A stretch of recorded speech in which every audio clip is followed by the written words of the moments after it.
Good morning from Washington. I'm Candy Crowley. 4 more Iraqi towns have fallen to ISIS, an Islamist militia that is plowing its way through Iraq on the way to Baghdad. This as the initial group of U.S. military advisors is expected to arrive soon in Iraq. Joining me now, Senator Rand Paul, Republican from Kentucky. A rare treat to find you in town, so thanks for being here. Good morning. Looking at the situation in Iraq as it is now, what would President Paul do? I think we have to understand first how we got here, and then we have to decide as a country where we're going.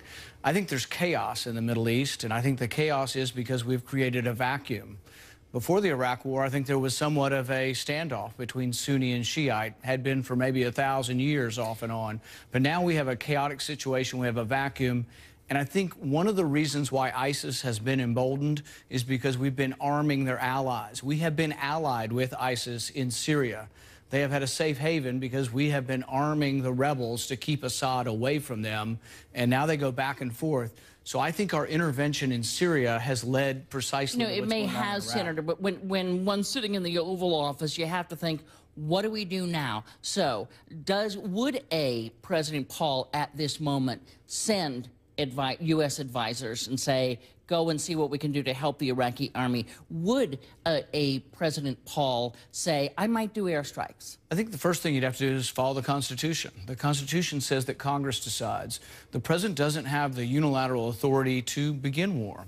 But do you think it's a good idea? Well, here's what I would say is this is an incredibly important point. Right. The Reagan doctrine for how we go to war is that you should have a consensus of the people. So there needs to be a full-throated debate in Congress, and Congress has to decide. Militarily, we could go back in. You know, the surge worked. Obviously, we have the military might and power, but the country as a whole has to decide, do we want to send 100,000 troops in, or are we willing to have 4,500 young Americans die to save a city like Mosul that the Shiites won't even save, that they've fled? What does Rand Paul think at this point? No ground troops. I think that we need to see... And I think most everybody agrees. How about airstrikes? I think we need to see what the Shiites will do to defend themselves. If the Shiites are not willing to fight for their country, it may be that their country is not going to exist. You know, because by the time you hold a plebiscite and find out how people feel about Iraq, by the time you get Congress to do anything, it's 2 weeks later, and the ISIS is sitting in Baghdad. Right. So you're going to have to move pretty quickly here, well, but you're against airstrikes. There are times when a president would move quickly to dispel an imminent threat to our country. But where I disagree with the president is his theory in Libya was that there was an imminent threat to Benghazi. That's not what an imminent threat is. It's an imminent threat to our country. And so what I would say is that the Shiites who are ripping their uniforms off and running need to stand up and fight. And could we assist them in some way? I'm not ruling that out. But I would first wait to see, are the Shiites going to fight for their country or not? Let me play you something that one of your Republican colleagues said, Senator Marco Rubio. He was talking about why this is important, and he does believe that national security is at stake. The reason why we care is because we cannot allow a safe haven to develop there that can be used to carry out attacks that can kill Americans, including here in our homeland. So do you believe that the ISIS is a national security threat to the United States? Well, do you know where the safe haven is? The safe haven's in Syria. So those who, but let me finish. Because the thing is that they would not be empowered in Iraq if we were not providing safe haven in Syria by arming their allies. So should we go to Syria? I mean, the thing is, we kind of are where we are. No, so well, we are where we are because we are where we are because we armed the Syrian rebels. We have been fighting alongside Al-Qaeda, fighting alongside ISIS. ISIS is now emboldened and in 2 countries. But here's the anomaly. We're with ISIS in Syria. We're on the same side of the war. So those who want to get involved to stop ISIS in Iraq are allied with ISIS in Syria. That is the real contradiction to this whole policy. Right. And many of your Republican colleagues would argue that what we should have done in Syria was get rid of Assad, and that would have stopped ISIS in his tracks. But we've done this. Look at Libya. We went into Libya and we got rid of that terrible Gaddafi. Now it's a jihadist wonderland over there. There's jihadists everywhere. If we were to get rid of Assad, it would be a jihadist wonderland in Syria. It's now a jihadist wonderland in Iraq, precisely because we got over-involved, not because we had too little involvement, but too much involvement. And here we are. Can a terrorist haven in Iraq, does a terrorist haven in Iraq, which it may be soon, threaten the national security of the U.S.? Yes or no? Well, it could at some point. I would say right now, if you are a member of ISIS, you're looking at the Shiites right in front of you in the battles you're fighting. I don't believe that ISIS is right now in the middle of a battle saying, I think we're going to send intercontinental ballistic missiles to America. So could they be a threat? Yes. But what I would say Shouldn't we stop them now? Well, we should have not armed them. If we wouldn't have armed them in Syria, maybe they wouldn't be in Iraq. Right? Well, the past is 6 months ago. The past is still the current as well. It is the present. We are still arming the radical Islamic rebels in Syria. So the homeland, they're going back and forth across the border. They go back into Syria, and that is a homeland that we are helping to defend for them. How do you stop that? Well, let's not be involved in the Syrian civil war, and let's not be involved in the Iraq civil war. I think that out altogether. Well, no. What I would say is that Maliki is an ally. Although here's the thing: is they think they're going to create stability by pushing Maliki out in the middle of a war. So we push him out, and then we have another power vacuum and nobody leading the country at all.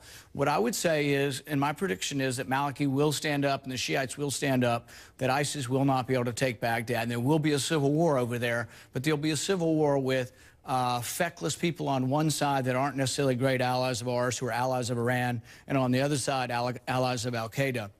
You have to ask yourself, are you willing to send your son? Am I willing to send my son to retake back a city, Mosul, that they weren't willing to defend themselves? I'm not willing to send my son into that mess.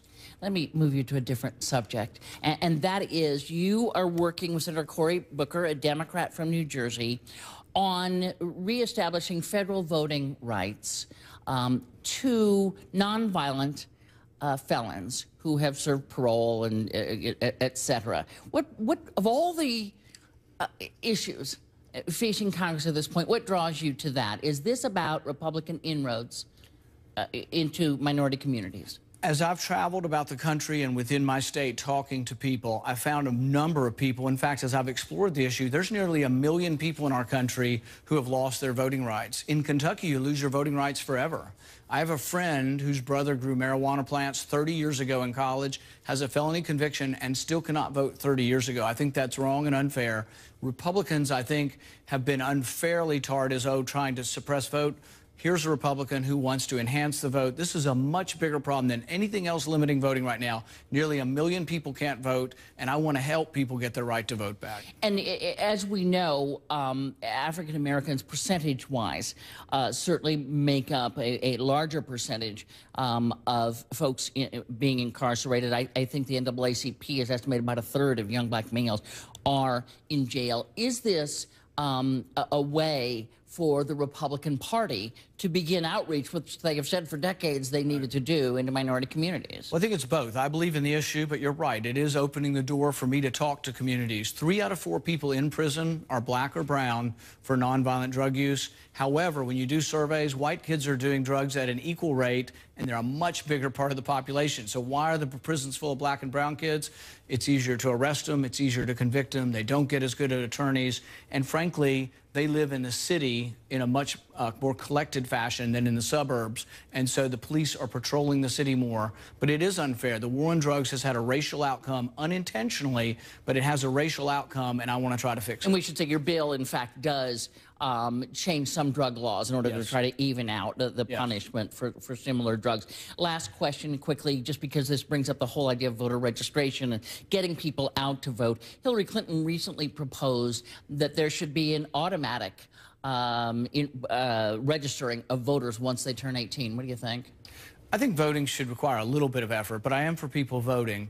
Registration's not as big a deal for me how we do it. In fact, I've talked with other senators about maybe online registration to make it easier, but voting needs to be in person. I don't like the concept of you don't even have to get off your couch to vote. So I am for going to the polls, but I'm also for giving people their voting rights back, and I'm for everyone voting, no matter who you are, whether you're Democrat, Republican, Independent. I think more the better.